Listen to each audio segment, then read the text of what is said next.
Hello everyone, this is a quick update on my little experiment that I was doing with bioponics, and in this case radish.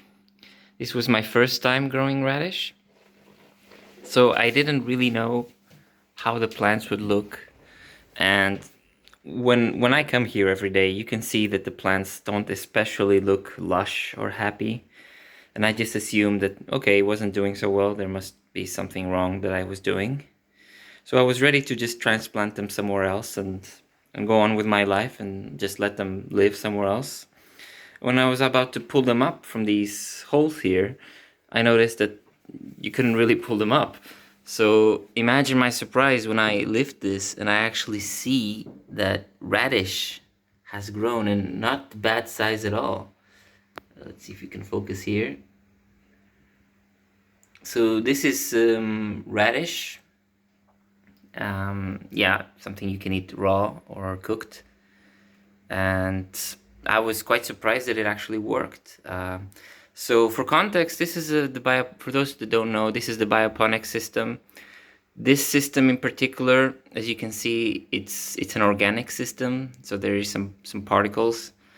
And how this was done was that I took food waste that I produce here in the house, and I have a vermicomposter with some worms. And then the worms, produce some vermicompost, the actual dirt that you can use to grow plants. And I took that and I dried it in the oven, and that produced a brittle aggregate, and then that was crushed into a fine powder, and finally that was added here. And I believe it was each one of these was 10 liters. And based on my previous experiment, I had dosed for basil 140 milliliters of powder for every 12 liters.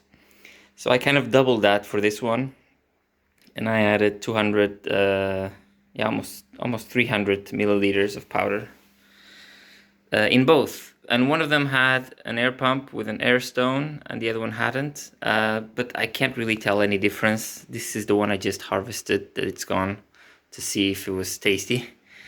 But otherwise, yeah, two plants here didn't do very well with the air, and this one did okay. But the ones without the air seem to have grown the most, as you can see. Not really representative to make a conclusion, but still interesting to note. And yeah, throughout the months, these maybe took 2 or 3 months to grow. The plants, yeah, they always looked a bit like this overall. Not especially happy. You can see some of the older growth was also not happy or light colored. These newer leaves were better. Here you can see also the different coloration of the different leaves. And I wondered if it was because there's a lot of settings in this little experiment, that a lot of variables that I didn't take into account, because it was a quick setup just to experiment.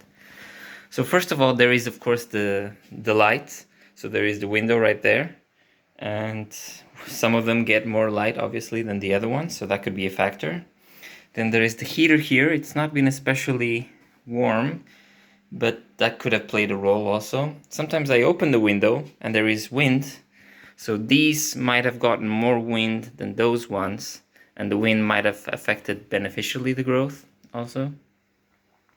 So I will not write a report about this because there's just too many things to take into account.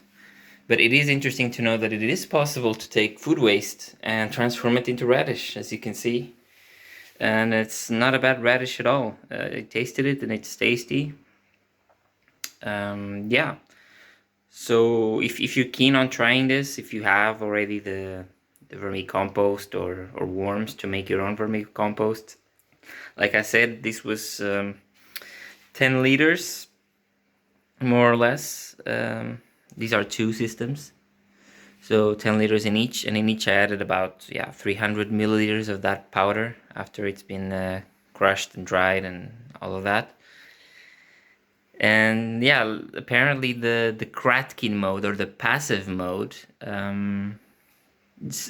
grew quite well, and that is surprising. That is, I think, the most surprising thing of this little experiment, because I just didn't add any oxygen. And if you've been around organic hydroponics at all, you know that generally speaking, you should add some oxygen because that just helps things mix better. It helps develop some aerobic bacteria, which help process some things. So the idea that just the vermicompost powder itself has the nutrients already available for the plants, I think that may be big of a realization. And you can see that the roots are not especially healthy looking. Yeah, there is certainly biological activity here, microbial activity, and the roots, they're not those really white or beige, lush mineral hydroponic roots. So it does not look especially pleasing to the eye when you look at this, but it does work. I mean, here is the proof. Yeah, here you can see a bit more the setup with the air. But again, that didn't really help that much. So the fact that it can work passively, that is big. I mean, that just cuts the energy costs massively. And we're not just growing something simple like a herb like basil, which in my first experiment I added oxygen. Here it's just growing, yeah. There's probably a lot of kinks to work out with this because I'm running another experiment now with the basil and passively and with also this powder. And that basil plant is looking much worse in terms of color. So there could be something with the pH that here kind of worked out but didn't work out there because it's much less volume. I don't know. So yeah, there's kinks to work out for sure, but I think this could be big. This could push forward the idea that you don't need to grow plants with hydroponics using the minerals. You can just reuse waste, and that in the end, that's one of my big interests on this field. So yeah, I will be enjoying these radishes, and yeah, I hope I have better news in the future also as I develop this further. Thank you for watching, and see you in the next video.